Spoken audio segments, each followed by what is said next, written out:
Say, what's cracking, YouTube? It's your boy, 16 to Life, and I'm back like I'm on a parole violation. Yard down! Now, for those of y'all that's new to my page, in 1994, I got arrested. I was eventually sentenced to 16 years plus life, and I ended up serving 24 years straight in the California prison system. During those times, I accumulated some good stories, and I'm going to drop a story on y'all today. In the event you happen to like the story, then definitely be sure to hit that like button, leave a comment, subscribe, and also be sure to hit the notification bell. That way, anytime I drop one, you'll be notified ASAP, and you can hop on it whenever you're ready. If you ain't got a chance, hit my website at 16tolife.com and get you some merch. I got some Fox t-shirts, Surrender That Money t-shirts, some Just Tell Me What I Owe You t-shirts. I got some 16 to Life hoodies, Yard Down hoodies, all that type of stuff. My music can also be purchased there, so be sure to check that out. Now let's hop right up into this story. This is going to be another one of my Fox stories. My partner Fox, who I happened to meet when I was going to Billings, Montana, was a pimp and a pimp pocket. So like I just said, in 1989, I had started going to Billings, Montana. I had some cousins who live out there. So I went out to visit them one time, and I just ended up staying out there. Hustling and selling dope, So surprisingly, there was a decent amount of blacks out there. You had some blacks who had got out there by going to college. They had two colleges out there, Rocky and Eastern. And some dudes, after they finished college out there, they ended up staying. Or you had some dudes who were still going to college or whatever. There also was a decent amount of pimps out there. You had some pimps from Milwaukee. You had some pimps from Rockford, Illinois. You had some blacks out there from Chicago. My partner Fox, he happened to be from Georgia. So, like I say, there happened to be a decent amount, enough blacks out there where I felt comfortable. So later on, once I began hustling and selling dope, I'm starting to get introduced to a lot of these pimps and stuff out there. And Billings, Montana, in the summer, they have a lot of rodeos. And so you'd have some of the pimps who'd come out there seasonally just so they hoes can work the rodeo circuit. And then you had some pimps who just lived out there on a regular. So anyway, like I say, I'm starting to sell dope, and I'm in meeting all these dudes. Now, there happened to be one bar in particular that we all would hang out at. It was called the Arcade Bar, and it didn't have no video games or nothing up in there. They just happened to call it the Arcade Bar. I believe later on, once I got out there, they did throw a couple of video poker machines in the bar or whatever. But like I say, that was where all the pimps, the hustlers, people who come to buy drugs or whatever, they slide through there. So eventually that became my hangout. Now, I'll never forget this story right here, because it happened to happen on my birthday, August 5th. I can't quite remember the year, but it did happen on my birthday. So, that day in particular, I happened to wake up, and after I got dressed, maybe somewhere around 10:30, 11, I slid down to the Arcade Bar. Now, normally the Arcade Bar don't normally get to jump until like around 3 or 4 in the afternoon, and really, especially at night. So when I slide up in there, but since, like I say, I'm hustling and selling dope, I go through there, hang out, make me some sales or whatever. So now, when I went up in there, it was a few people up in there, So I slide to the back. I see a partner of mine, man. This dark-skinned dude. I cannot remember his name 100%. Dark-skinned older dude. I believe his name was Freddie Bell. But he definitely had a nephew up there by the name of Dennis Bell. Dennis had a hoe by the name of Danessa, Indian broad, who used to also do a whole lot of stealing and stuff, boosting, and I'd buy a lot of my clothes and shit from her. So anyway, I slide back there, asked him if he wanted to play some pool. Now, like I say, he was dark-skinned, but he talked real proper. He'd always tell me, "I'm gonna kick your ass, chill." So we loaded up, racked the pool balls up, started playing pool. Now, while I'm up in there, there's this short, fat, white dude who I'd never seen before. So like I said, we up in there, we chilling, we playing pool or whatever. Now, my partner Fox, who I told y'all about, the pimp and the pickpocket, he happened to rent a room probably about 400 or 500 yards away from the arcade, right across the street, literally through the parking lot, So he happened to walk up in there. Now, so when you over there playing pool, while Freddie is shooting or whatever, I step back, so my partner Fox, he come slide over there to me. He like, yeah, chill. What's going on, man? Yeah, chill. You got some of that stuff on you, man? I said, yeah, Fox, but I said, it's a white dude standing right there, man, and I ain't never really seen him before up in there. You know, I'm trying to like figure out who the hell this motherfucker is or whatever, you know. Fox said, okay, yeah, Chill, who you talking about, man? Yeah. And so I pointed him out. So Fox turned around, you know, now Fox is kind of looking at him. Fox always would put his hand on his face. He'd always be doing this, you know, got his hand on, rubbing his face and stuff. So we playing pool. And then after, you know, we played a little bit, he slide back over to me. He said, yeah, man, chill, man. Yeah, I'm gonna go, man. I'm gonna try to make a move on him, man. If you see me slide off that back door, man, come to my spot in a little while. So Fox walked over there like towards the dude, but Fox went to the bathroom. He walked to the bathroom or whatever. Then maybe a minute or two, Fox came back out. Now, I can't remember the name that Fox called the dude or whatever, but let's just say it's Joe. So Fox walked up to him. Yeah, man, what's going on, Joe? Yo, yeah, I ain't seen you in a while, man. You gained a lot of weight, man. Yeah, you been eating good? And now when Fox say that, he's up on him. So now when he said, you gained a lot of weight, Fox grabbed him by the belt. And so now he's shaking his belt like, man, yeah, man, you're getting big, man. But what he's really doing is with his other hand, he's going in his pocket, pulling his wallet out. So the dude said, hey, I'm not Joe or whatever he said. And then Fox told him, okay, my bad. I thought you was my buddy, man. And so what you doing in here, Fox? And then they make small talk for a minute. Then Fox, you know, walked back toward the back, because also by the bathroom, if you kept going straight, there was another door that you could walk out and it would let you out on the street. So, you know, when I see Fox shaking on him and doing this thing, I'm already knowing Fox and got the man's wallet or whatever. So after me and Freddie finish up our game, I leave and I hop in the car and go right across to Fox's house. So now when I go over to the Fox's house, knock on the door, Fox let me in. You know, Fox, yeah, man, yeah, you know, Chill, yeah, you know I had to get that punk, Chill, yeah, man, yeah. So we over there just chilling and talking. I give Fox a couple bags. Fox asked me what I had going on or whatever. I tell him, oh, it's my birthday, man. I'm just chilling, you know. So he said, yeah, yo, what, right? Yeah, well, let's go get something to eat, man. Because a lot of times, too, me and Fox, we'd be hanging out. We go get something to eat or whatever. But most of the time, it'd be real early in the morning. So this time when I tell him it's my birthday, he wanted to take me out. And we went and hit this restaurant. I believe it was called Caton's. I can't remember the name of it, man. So anyway, we go to the restaurant, we eat, we chill or whatever. Then we leave. I drop him back off at his pad, tell him I'll see you a little bit later. So I go to the house or whatever. You know, I do whatever I do, whatever. So then later on that night, I come back to the arcade bar. Now, when I come back this time, it's like 9, 10 o'clock at night. It's, you know, it's late. It's a lot of people up in there. It's popping. It's going on and stuff. So I'm up in there. I'm chilling, you know, hanging around, making a few sales. And I'm in there for a little while. My partner, Fox, he come back up in there. So he, you know, we say, what's up? He's chilling for a little while. Then all of a sudden, he tell me, he said, hey, man, Chill. Yeah, ride with me, man. Yeah, ride with me. So we leave. Now we go outside. Fox had a Jeep.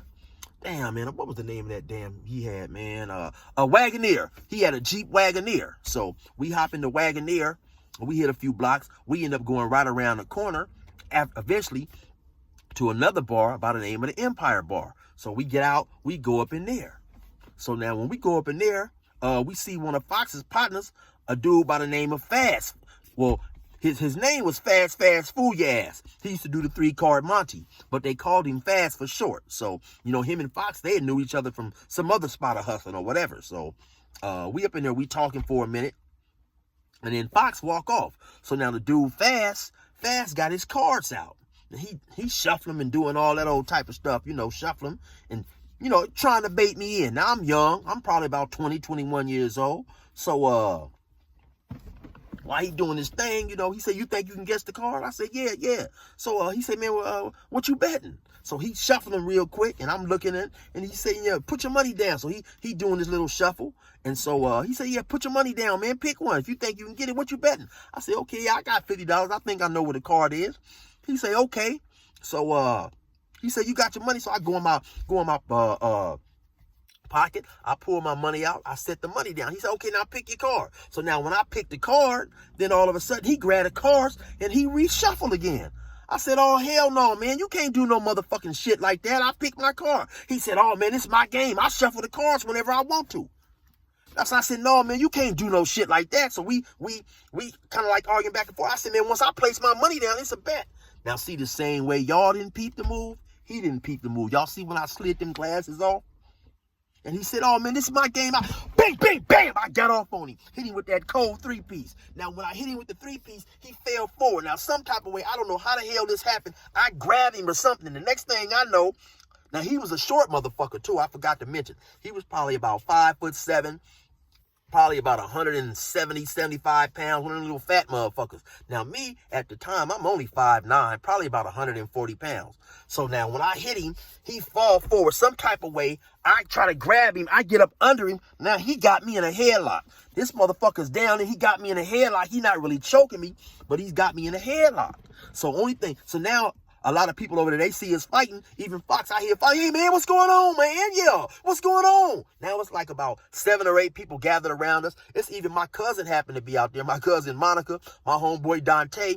Everybody is hollering, let him go, man. Let him go. Let him go. Let him go. Only thing he hollering, I'm going to let him go. But y'all, please, somebody grab his hands. Please grab his hands. And I'm struggling. I'm down there trying to get out. Everybody's like trying to pull him off. He said, hey, man, is you going to grab his hands? Man, please, somebody, please grab his hands. Man, are you going to grab his hands? That's what he just kept saying. He wanted somebody to, whenever we broke it up, to make sure they grab my hands. You know, don't let this youngster hit me no more. Please grab his hands, man. So we going through this for about 3-4 minutes, it seemed like, for a long time. You know, my cousin, my homie, they trying to pull him off me. He won't let go. He won't let this hole go. So finally, he let me go. Now, when he let me go, I'm mad, you know, because he didn't have me in this motherfucking headlock for a long time. So I grab one of them pool balls off the pool table. You know, somebody grabbed my arm like, no, man, y'all chill out, you know. And I can hear Fox telling me to kick back, let's go, be cool, you know. The lady behind the bar, she asking us to get out and all this old type of stuff. So we leave. Me and Fox, we leave. So we hop back in this little Jeep wagon here. He like, yeah, man, chill, man, damn. You know, chill. I didn't know you had hands like that, man. Damn, chill.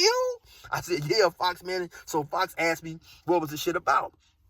I told him how old boy went to bullshit and done the thing. You know, yeah, man, chill, man, yeah. You fast, chill, man. He said, chill, I don't do no fighting, man. I said, Fox, you don't fight at all, man. He said, chill. If a motherfucker beat me up on Monday, and I come back and I shoot him and kill him on Thursday, who won the fight, chill? So, yeah, my boy Fox, he was crazy, right? So, we hopping in the car, we leave, we hit a few blocks. I believe he was looking for his whole genie. So, we hit a few blocks. We end up back at the arcade bar where we left from. So, we slide up in the bar or whatever. We up in there chilling. And so, I just sat down and started playing the video poker. They had a video poker machine up in there. So I'm sitting there, I'm playing for a while. I never forget. I end up getting a royal flush because I don't play poker. So, but I end up, you know, I'm just playing passing time or whatever. So I end up hitting a royal flush, which is, I think, the biggest, the best hand that you can get. So I end up, you know, they got a little ticket. When you win, you drop quarters in there. And when you win, you can, you know, when I hit that royal flush, I cashed out. So it was only $100, which was really nothing to me at the time. But I still, you know, took the money to the counter, to the bar, and wanted my $100. So now when I go to the bar, there's this homeless dude up there by the name of Larry. Now Larry's this white dude. Larry was kind of tall, probably about, I don't know, 50, 55 years old, somewhere around there. Now, he was obviously a little off his ringer. And what I had been hearing was he used to be the postmaster general up there. But then he went to get married, and his wife left him at the altar. Then he started drinking and went crazy and kind of went downhill from there. Now, a time or two before, not this day in particular, but I'd seen him up in there. You know, he was kind of dirty and unkempt at times. One day I seen him eat like a chicken McNugget or something up off the floor. And for anybody that know that arcade floor, man, that floor was nasty and dirty, man. So I felt sorry for him. So I ran across the street. It was a little spot that sold food. I ran across the street, bought him some food. Not that day in particular, but before, you know. But, you know, from time to time, they said he got a SI, one of them crazy checks or whatever, right? So anyway, I go up there to give Teresa, who was the lady who worked behind the bar, Teresa, you know, the ticket or whatever, or whoever was behind the bar that night, to get my $100. So he started making small talk. Larry just talking crazy and this and that. You know, back then I was young. I'm entertaining this bullshit. Then at some point he's talking and he says, and this is what he said, y'all don't get upset with me or whatever. He said, and he just, you know, he talking and he just blurted this shit out of nowhere. He said, Pepsi gave that nigger Michael Jackson $5 million. And Now when he said that, everybody around him said, what? He said, Larry, you better watch your mouth. He said, I'm sorry, but they did. They gave that nigger a whole lot of money. And I said, hey, so now when he say that, so now I'm fucking with him. I said, hey, Larry, I heard that you was the postmaster general and your wife ran off and left you. And he looked and he froze. And he gave me this cold look, like the look had almost snapped him back into, his sanity. Then he said, yeah, she did. Now all I can do is butt fuck these local whores. Now, so everybody started laughing. So now when he say that, Fox slide up to him.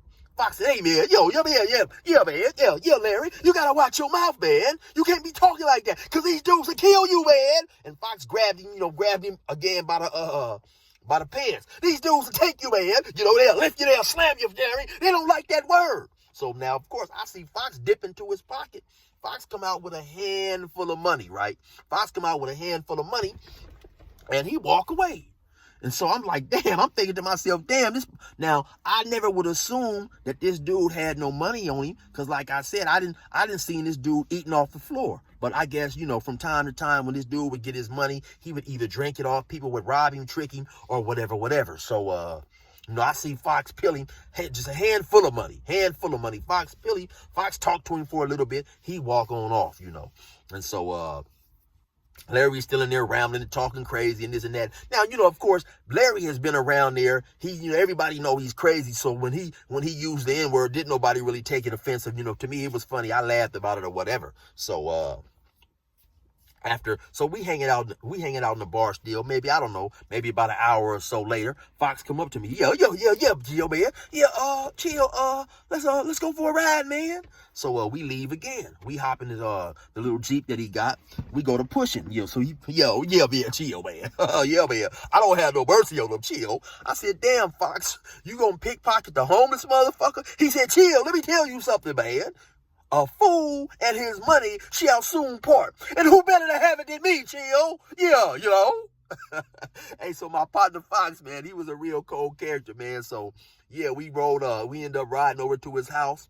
I sold him a little bit more dope, and then I went on about my business, man. But, yeah, Fox, he was a cold character, man. He didn't care, man. Homeless, old, fat. Fox, he was definitely about getting his money, man. And like I told y'all before, later on, at some point in time, he showed me how to pickpocket and go in people's pockets. But I was always nervous to do that. I used to just do it for fun, or if they was drunk, I'd try it and then end up giving their money back, feeling bad, go in their pocket. They may have a few dollars up in there and I feel bad and give it back to them. But my partner Fox, like I said earlier, he didn't care, man, drunk, sober, or whatever. And the dude was a professional at going in people's pockets. But anyway, man, that's my story about my boy Fox. You already know what it is, man. It's your boy 16 to life. Resume normal program.